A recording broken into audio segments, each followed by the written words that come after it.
Ho ho!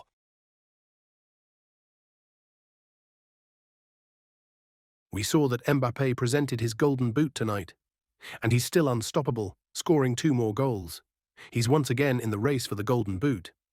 I wanted to ask, in that situation where he let Vinicius take the penalty, could those missed goals matter later on for him at the end of the season?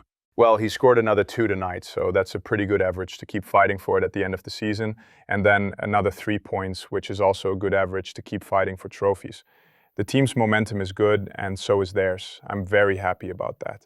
And we also kept a clean sheet, so it was a complete, solid performance, full of energy.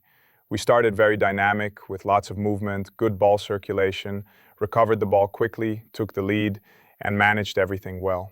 We could have scored 1 or 2 more, but overall it was a very complete game. Yesterday you said that after beating Barcelona, there was no room for relaxation. And indeed, the team didn't relax. Everything went well. I think this was one of the most complete and solid performances, both in attack and defense. In the second half, the rhythm even dropped a bit because it seemed almost too comfortable. Endrick got his first minutes, Carreras scored a great goal, and the Bernabéu also settled the whole Vinicius issue. Everything looked perfect tonight. Well, not perfect. Things went well. In the second half, we managed the minutes wisely. We know what's coming on Tuesday, and we were already controlling the game with a strong lead, so we had to be smart, especially with players carrying heavy minutes. As you said, a lot of things worked out today. We don't want to relax. We want to approach every match with the same mental preparation and focus. Today, we did that. Now, on Tuesday, it's the Champions League, and next Sunday, we go to Vallecas, same mindset. But today was good, and starting tomorrow, it's all about Liverpool, Liverpool. I wanted to ask you about the penalty situation. On the live broadcast, we saw a replay on the big screen right after the miss, and you looked quite upset. Was that because of the miss itself, or because Kylian decided to let Vinicius take it, even though you said before that Kylian is your main penalty taker? Because of the miss, it was right before halftime and could have made it 3-0. Fortunately, Jude scored afterward. It was just frustration in that moment because we could have gone 3-0 up, that's all. Continuing with the penalty situation, Kylian is still the main penalty taker. But in moments like today, when they manage that between themselves, how do you see it? Would you have preferred Kylian to take it? We assigned the penalty takers, and Kylian is the first one. But then they can make decisions among themselves.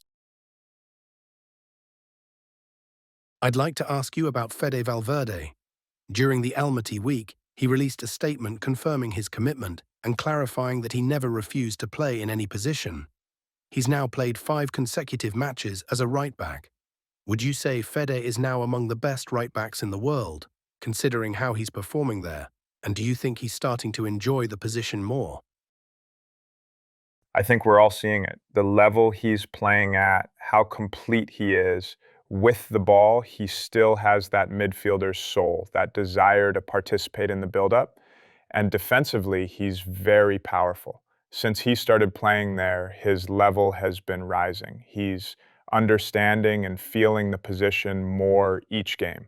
We know he's a total player, very complete, and for now, due to team needs, he's been playing there and doing it very well. You said that you assigned the penalty takers and that Kylian is the first option, but that they can decide among themselves. Do you like that idea?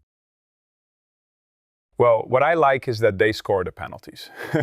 We know it's a good chance to score, and today Kylian converted the first one. I would have liked to score the second 2, but it's not a big deal.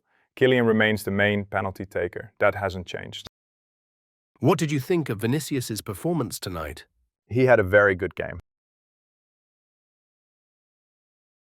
With today's 2 goals, Mbappe has 18 goals in 14 matches. That's an average of 1.29 goals per game. If that rate continues, it would end up being around 81 goals for the season. Do you think he's capable of reaching 60 or 70 goals, or is that too much? Time will tell. What I think might happen in 6 months, and extrapolating the current average, that's just speculation. But you can clearly see that Kylian has that natural ability to find goals, to be in the right place, And when he's facing goal, he finds it very easily. He's going to score a lot of goals. I don't know how many, but my feeling is a lot this season. You've mentioned many times how important it is to have an efficient Jude Bellingham. Can you explain what you mean by that? I get the sense, and maybe I'm wrong, that you don't want him covering too much of the pitch, but rather the more decisive areas. Yes, well, one thing is Jude's position, and another is what happens before the ball reaches him. There are many things we need to do to get the ball to Jude in productive areas, in efficient zones. The spot where he scored his goal today was a great position for him. So how do we set up and connect to get him there? That's what we work on. Jude can do many things, but when we find him in that link area, he's most decisive for me. Some days he can drop deeper to help. He has that quality too. But today, we found him in the right spots. Coaches usually don't like to label players as starters or substitutes.